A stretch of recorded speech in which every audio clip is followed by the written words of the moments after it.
have a question for you guys. Yes. So, based on like the artist who creates the song, and the artist who doesn't like the song that they made too much, right? But they send it out to the market anyway. But the market really loves it. Like, how can the artist go through? How do you go through that experience, or how can you even like determine how to like just to send it? Because sometimes it's just all about sending it without it even being perfect. Well, Harry Potter, the writer for Harry Potter didn't want to, Really? publish. Yeah, she didn't want to publish the book because she didn't think it was good enough. And I think it was her mom or somebody sent it to the publisher. Think about that. Like, Yeah, and it's just like another one book. And she was like, "Oh, dang, it's not prepped yet." it's like she was like, "Oh, this is not good enough." But that happens. Like when you write a poem, I think, or when you write a song, you feel like it's incomplete because the desire of perfection, because your feelings and what you visualize is perfect. Yeah. Yeah. That to you, like there's no you can't put out something that doesn't imitate that perfection. Yeah. And it's hard because a lot of people, would see it as like, this is freaking amazing, Yeah. man. It's like, what are you talking about? That's still missing something. Yeah.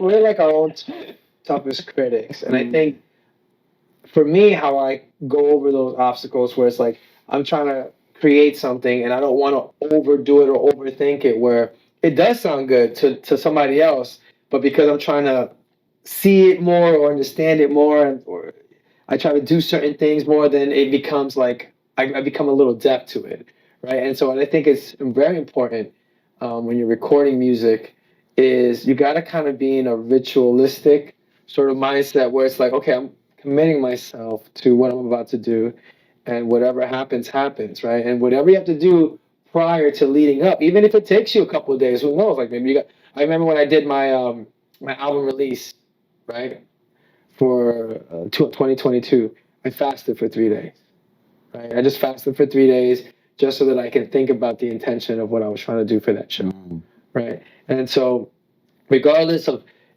it sounding good to me or not, it doesn't matter, right? Because I'm committed to that date, that time, that moment. And whatever comes from it, I have to accept it. This is what I was building up towards. So if I'm going to make a song, I'm going into it knowing that whatever I do in that booth has to stay like that. And if I don't like it, if I do like it, it doesn't matter. That's what it was supposed to be.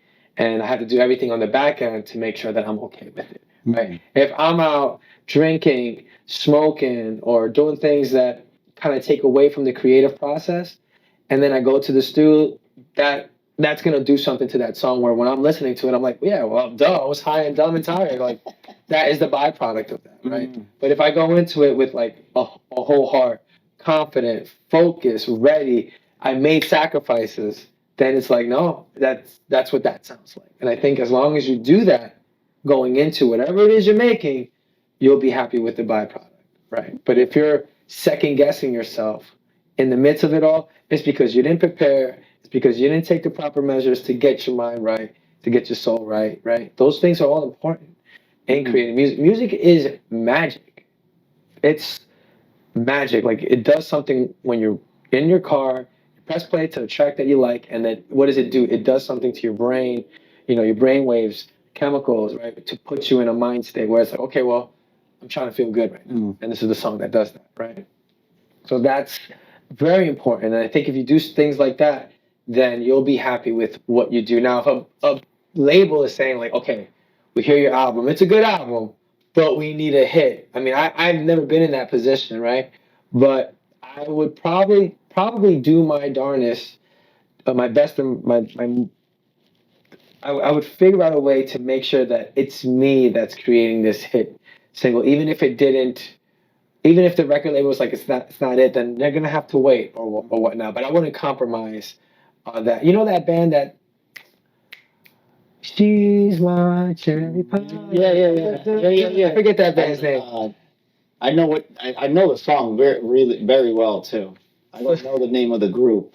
But that band created an album, and the record label was like, well, listen, we got your project, it's good, but we need a hit. We need you to come up with a quick hit. And that was that song. And that's the song that they're known for. And they hate it. Imagine that, like to quickly muster up a quick hit so that it was palpable to the regular audience, the regular Market, yeah. Like and that's what you're known for the rest of your life. And it's like play that song, and it's like, oh, I just wrote this song off the whim, off the cuff. Like I didn't care about it. I was just trying to get my album out there, you know. Like I've got these other songs that are great. There's just one that needs to be a little polished. It'll be funny if every time they hear it, they skip the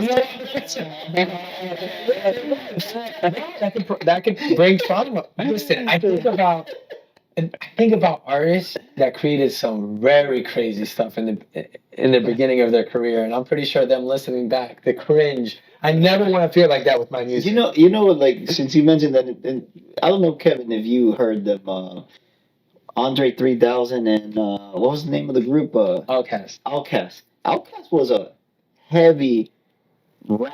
Yeah. Like they were hardcore rap.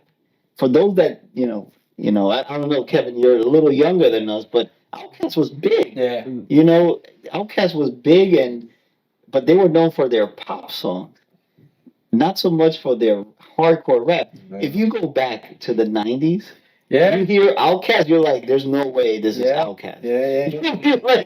But that's what they went, and they went from that market to the pop market because that's where the money was. But this is a question I had for you, Kev. Help us continue to embrace these human experiences and explore more about ourselves and others by just subscribing. You know, if you like our content, definitely like, comment, share it. But also, if you want to be part of our podcast, all you have to do is leave a comment and tell us what you want to talk about. Remember, this is the platform for the people, and we're here to explore those life experiences that are very unique to you and to everyone else. Don't forget to subscribe. I'm trying to coexist.